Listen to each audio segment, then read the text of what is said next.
On Christmas, I brought my family a certificate for a stay in a five-star hotel in Hawaii, but my mother threw it in the trash. You're nothing.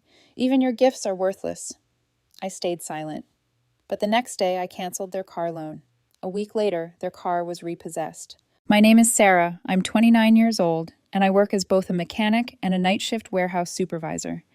You might be wondering why I juggle two jobs. It's simple. My family has always needed me to pick up the slack. My sisters, Danielle and Megan, never had to worry about money because my parents paid for everything. College, cars, even their first homes. They're now engineers, well respected and well paid. Me. I was never considered smart enough for higher education. That's what my parents always told me. You're just not academic material, Sarah. We need to focus our resources where they'll be best used, my dad once said when I asked about college tuition. Instead of paying for my education, they encouraged me to get a job right out of high school to help support the household. So I did, and I worked, and I paid. When my mom needed a new dishwasher, I covered it. When Dad's truck needed repairs, I fixed it for free. When Danielle needed help with rent before her first big promotion, who do you think stepped in? I did. Always. And yet, no matter how much I did, it was never enough. This past Christmas, I wanted to do something big for once. I wanted to give my family an unforgettable gift, something that showed I truly cared. So I spent months saving up, cutting back on my own expenses, working extra shifts, and finally I bought them a certificate for a stay in a five-star hotel in Hawaii. I presented it at Christmas dinner, feeling a rare flicker of pride. Mom took the envelope, opened it, read the contents, and then, without even hesitating, threw it straight into the trash. You're nothing, she said, with that all too familiar disgust. Even your gifts are worthless. The room went quiet. My dad looked away. My sisters exchanged awkward glances, but said nothing. I sat there, swallowing every emotion boiling inside me. I had spent months saving for that gift, and she discarded it like garbage. I didn't argue. I didn't scream. I didn't cry. I just sat there. But the next day, I canceled their car loan. A week later, their car was repossessed. A week after Christmas, I got a text from my mom. Sarah, the car is missing. Call the bank and fix this now. I almost laughed. Not our car. Not Dad's car. Just the car, as if it had magically vanished into thin air. Instead of being repossessed because someone forgot that I was the one making payments, I ignored the message. 10 minutes later, another one came. Are you serious? You know your father needs that car. He has doctor's appointments. He's stressed enough as it is. Sure, like I hadn't driven him to half of those appointments myself. Then came the group chat explosion. Sarah, just fix this. It's not that big of a deal. Danielle. Mom is freaking out. You really think this was necessary? Mom, you are selfish and cruel after everything we've done for you. Megan. That one actually made me pause. Everything they had done for me. Flashback. Age 14. I got my first job at a gas station that summer. My parents didn't ask if I wanted to work. They just handed me a list of family contributions I'd be responsible for now that I had an income, $200 a month. Mom had said, "You live here, don't you?" Meanwhile, Danielle and Megan got to play sports, go to summer camp, and take SAT prep courses, while I spent my weekends wiping windshields and stocking shelves. One night I came home late after covering someone else's shift. The house was dark except for the glow of the living room TV. My dad was on the couch sipping a beer. You're getting lazy, Sarah, he said without looking away from the screen. I stood there, still smelling like gasoline and sweat. What? Danielle and Megan study hard. They're going places. You just work at a gas station. I had never felt smaller in my life. Back to present day. Now suddenly, I was the selfish one, the cruel one. I put my phone down and went back to my workbench at the shop. My shift wasn't over, and unlike them, I had responsibilities I couldn't just dump on someone else. But I knew this wasn't over. That night, my dad called. I stared at his name flashing on my screen. He never called me, not unless he needed something. I let it ring twice before answering. Sarah, he said, voice tight. What is going on? I wiped my hands on a rag. Not sure what you mean. Your mother is hysterical. She had to take an Uber to the grocery store today. Do you know how embarrassing that was for her? I almost laughed. She could have used my old truck. Oh wait, you told me to sell it to help cover Megan's tuition, remember? Don't start with that, he snapped. Why did you stop the payments? I took a slow breath. Because it wasn't my car, and because I'm done being used. Silence. Then quieter. You know we always expected better from you. A part of me wanted to snap, to yell, to finally tell him exactly what I thought about the way they had treated me my entire life. But I didn't. I just smiled to myself and said, "Yeah, well, I expected better from you too." And then I hung up. After my dad's call, there was silence. No messages, no fake apologies, nothing. But I knew my family too well. Their silence wasn't surrender, it was a storm gathering strength. For years, I had been the one keeping them afloat, and they were fine with that. But the moment I broke free, the moment I showed them that I wasn't going to be their personal ATM anymore, that's when they panicked. And they... Flashback. Graduation day. When my sisters graduated from college, my parents threw grand celebrations. Catered food, custom banners, expensive gifts. Mom cried happy tears as she handed Megan the keys to a brand new car. When I graduated high school, they tossed a grocery store cake on the counter. No party, no gifts, just a dismissive, "Well, you weren't planning on college anyway, right?" That was the moment I realized I was never the daughter they were proud of, just the one they expected to work. Back to the present. On the 10th day after their car was repossessed, Megan texted me.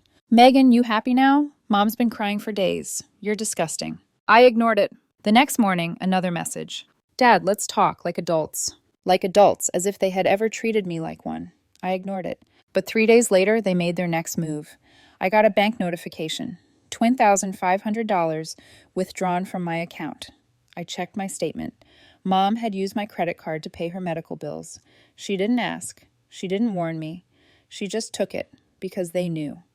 They knew I wouldn't let them starve. They knew I wouldn't let my own mother go without health care. They knew I was the responsible one. What they didn't know, I was done being their safety net. The next morning, I canceled every automatic payment linked to my account. I blocked every access point they had. Then I called my bank and disputed the charge. Within hours, the money was back in my account. But I wasn't done. I opened a document I had saved for years, a contract my parents once convinced me to sign. The house they lived in was in my name. They had been drowning in debt years ago. To save themselves, they refinanced the house under my credit, promising they'd take over payments. They never did. I had been the one making every payment, and now they thought they could steal from me. I signed a single paper. I put their house up for sale. Flashback. How my sisters operated. The funny thing is, my parents had 2 other children who made more than enough to help them. But did they? Not a chance. Rich people don't share. Danielle and Megan both had 6-figure salaries. They drove brand new cars, lived in luxury apartments, and vacationed in Europe. But when it came to helping Mom and Dad, suddenly they were broke. "I have my own bills, Mom. Money's tight this month. Maybe Sarah can cover it. She's good with money." They knew why I was good with money, because I had no choice. I was the one who skipped meals in my 20s so I could send extra cash to my parents. I was the one who fixed their house when something broke. I was the one who put my life on hold so they wouldn't drown. And now they dared to steal from me. That was my breaking point. Present day. The final move. I stared at the house listing on my laptop. Once the paperwork was processed, they'd get the eviction notice. They'd probably call me. They'd probably scream, threaten, beg. I didn't care. For once in my life, I was putting myself first. Flashback. The first time they used me. I was 15 when my parents first took money from me. I had gotten a part-time job at a gas station. Not fancy, but it was my first real taste of financial independence. I remember getting my first paycheck. It wasn't much, but to me, it was a fortune. I had plans for that money, maybe some new clothes, maybe saving up for a car, but I never got the chance. Mom was waiting for me when I got home, arms crossed, and handed over the paycheck. I laughed, thinking she was joking. She wasn't. "You live here, don't you? You eat the food we buy. Use the electricity we pay for. It's time you contribute." Dad nodded in agreement. "You don't want to be a freeloader, do you?" So I handed over my first paycheck, then the second, then the third. By the time I turned 18, giving my money to my parents wasn't even a question anymore. It was an expectation. And the worst part? They never took a cent from Danielle or Megan. Back to the present. I checked my phone. 15 missed calls, 5 voicemails, a text from Megan. "Dude, you can't do this. They'll be homeless." Oh, now they cared? Where was this concern when I was covering their bills? Where was this concern when I was drowning in responsibility while they lived their perfect little lives? I put my phone down and took a deep breath. This wasn't revenge. This was justice. When I listed the house for sale, I expected an immediate reaction, a barrage of calls, threats, begging. But at first, nothing. I checked my phone every few hours, waiting for the inevitable explosion. Instead, the silence stretched on. It made me uneasy. For years, my family never hesitated to blow up my phone when they needed money. If the internet went out, they called me. If Dad's truck had a flat tire, they called me. But when I put their entire house up for sale, nothing. I should have known they were planning something. Flashback. The first time they played me. I was 20 when my dad sat me down at the kitchen table, a stack of bills spread out in front of him. "We're struggling, Sarah," he sighed, rubbing his temples like the weight of the world was on his shoulders. "If we don't pay off this debt, we could lose the house." I looked at the bills, mortgage payments, credit card debt, late fees, stacking up like bricks in a collapsing wall. Danielle and Megan were both in college at the time, living comfortably in dorms. My parents paid for everything. Meanwhile, I was working full-time at the auto shop, barely scraping by. "I don't have that kind of money," I admitted. Dad exhaled through his nose, shaking his head. "Sarah, you're the only one who can help. Your sisters are still in school. You've got a job. We raised you to be responsible." The guilt worked. It always did. So I agreed to help. I took on extra shifts, drained my savings, and handed over nearly everything I earned. A year later, when I asked if they'd be able to start handling payments on their own, Mom laughed. "Oh, Sarah, you're so good with money. Why mess with what works?" That was the moment I realized this was never temporary. Back to the present. 3 days after listing the house, I finally got a call. Not from Mom, not from Dad, from Danielle. I let it ring out, then listened to the voicemail. "Sarah, you need to call me back now. This is serious." Oh, now it was serious. I ignored it. Then Megan tried. Then my dad. By the 5th call, my curiosity got the best of me. I answered. "Sarah," my dad's voice was tight, controlled. "We need to talk." I stayed silent. "You put the house up for sale," he continued, as if I didn't already know. "Yeah," I said. A sharp inhale. "Why would you do that? Are you really that angry over a Christmas gift?" I almost laughed. "You stole from me," I said flatly. "Again, it was for your mother's medical bills," he snapped. "She's sick, Dad. But of course you wouldn't care about that, would you?" I clenched my jaw. "If she's sick, why aren't Danielle and Megan paying for anything?" Silence. "And we have our own expenses," he finally said. "And you don't? Or do my bills not count? Because I was never supposed to have a life outside of being your personal ATM." Silence. "Sarah," he said after a long pause, his voice softer, "if you do this, if you sell the house, we won't have anywhere to go." I waited for the guilt to hit me. It didn't, because I knew the truth. They could go plenty of places. Danielle had a 4-bedroom house with a guest suite. Megan had a luxury condo with a spare room. But neither of them was willing to take Mom and Dad in, because rich people don't share. "I guess that's your problem," I said, and hung up. Next stage, desperation. The next day, my mother called. I wasn't sure what to expect. Tears? Screaming? "It's all your fault, you ungrateful little brat," she shrieked. "How could you do this to us after everything we've done for you?" I put her on speaker and went back to fixing a carburetor. "You stole from me," I reminded her. "You owe us," she shot back. "We raised you. We fed you. You think that was free?" I wiped the grease from my hands, sighing. "Mom, did you ever make Danielle or Megan pay rent?" She hesitated. "Did they ever have to cover the bills?" I pressed another pause. "You were always the responsible one," she finally said, her voice losing steam. "We knew we could count on you." "Yeah," I muttered. "You could." I hung up. The final straw. The house sold within 2 weeks. The market was hot. I got an offer above asking price. I didn't tell them. I let them find out the hard way when the eviction notice arrived. That was when they really lost it. Danielle showed up at my job, furious. "You're actually letting them get kicked out?" she demanded. "What is wrong with you?" I kept working. "You've got room at your place," she scoffed. "I'm not letting them move in with me." "That's exactly the point," I said finally, looking up. "You make 6 figures and can't be bothered to help, but you expect me to go broke, keeping them comfortable." She didn't have an answer, so she left. The aftermath. Mom and Dad ended up moving into a small rental. Nothing fancy, nothing they were used to. Danielle and Megan helped with some of the rent, but not all of it, because rich people don't share. I heard through the grapevine that they were miserable. complaining about the neighborhood, complaining about the tiny space, complaining that I had betrayed them.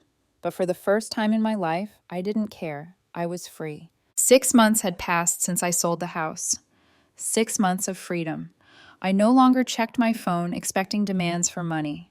I no longer woke up to overdraft notifications because someone borrowed from me without asking. For the first time in my life, I was living for myself. And my family? They were suffering, not in the way you might think. They weren't homeless, they weren't starving, but they were uncomfortable, and for people like them, that was worse than any real hardship. They had to budget for the first time in their lives. Mom had to get a part-time job. Dad had to sell his truck and drive an old beater. Danielle and Megan? They had to face a reality they had never prepared for, one where I wasn't there to take responsibility for them. Flashback. The last family dinner before I cut ties completely. I decided to give them one last chance. It was Mother's Day, and as expected, Danielle and Megan made reservations at an upscale restaurant, the kind of place where a steak costs more than I used to make in a day. They invited me, not because they missed me, but because they needed someone to split the check. I almost declined. But then I had an idea. I showed up 10 minutes late, not by accident, on purpose. Mom looked thrilled when I walked in, not because she was happy to see me, but because for a moment she thought I had come crawling back. "Sarah," she gasped, pressing a hand to her chest like she was seeing me for the first time in years. "I knew you wouldn't abandon your family forever." I forced a polite smile. "Happy Mother's Day." Danielle and Megan exchanged glances. They knew something was off. We ordered food. They talked about their jobs, their investments, the struggle of finding good help. No one asked about me, not once. Finally, the check arrived. Mom pushed it toward me like it was the most natural thing in the world. "Sarah," she said sweetly, "since you've been doing so well lately, why don't you cover this one?" I leaned back in my chair, studying their faces. Danielle wouldn't make eye contact. Megan was smirking like she was in on some inside joke. And Mom? She looked smug, like she had one too, thinking selling the house, cutting them off, and standing up for myself had been just a phase. And now I was back where I belonged. Their wallet. I smiled, reached into my pocket, pulled out my card, then laughed loud enough that the table next to us turned to stare. Mom's smile faltered. "Sarah," I wiped a fake tear from my eye, still grinning. "Oh man, you really thought I shook my head. "No, Mom, I'm not paying." Silence. Danielle looked shocked. Megan scowled. "Mom?" Her face twisted with rage. "But it's Mother's Day," she stammered. I picked up my napkin, dabbed my mouth, and stood. "Yeah, and I already got you a gift," she snapped. "Your independence." Then I walked out. Present day. A new life. I never spoke to them again. I blocked their numbers, moved to a new city, got a new job that paid more and gave me time to actually live. I took vacations, bought a car, opened a savings account just for me. For the first time ever, my money was mine. Not Danielle's, not Megan's, not Mom's, not Dad's. And them? Last I heard, Mom had to get a part-time job to cover rent. Dad sold his truck and now drove an old beater. Danielle and Megan? They still made 6 figures, still went on vacations. But somehow, when they had to take care of Mom and Dad, suddenly their money wasn't so available anymore. Because rich people don't share. Flashback. The lesson I learned. I was 12. The first time I learned what being family really meant.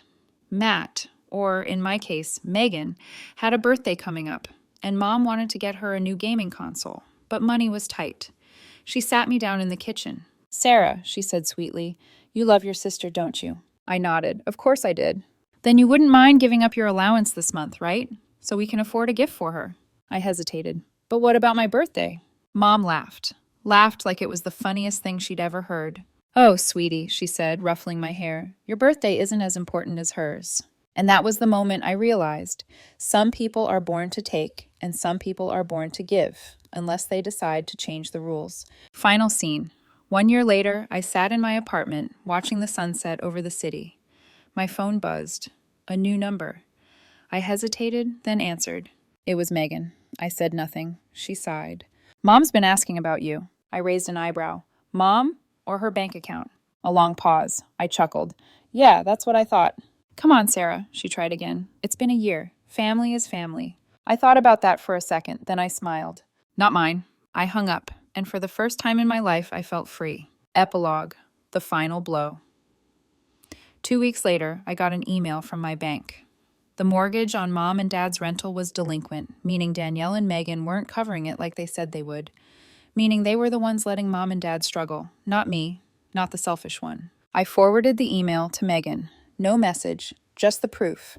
Then I turned off my phone, leaned back, and enjoyed the peace of knowing that for the first time ever, it wasn't my problem anymore.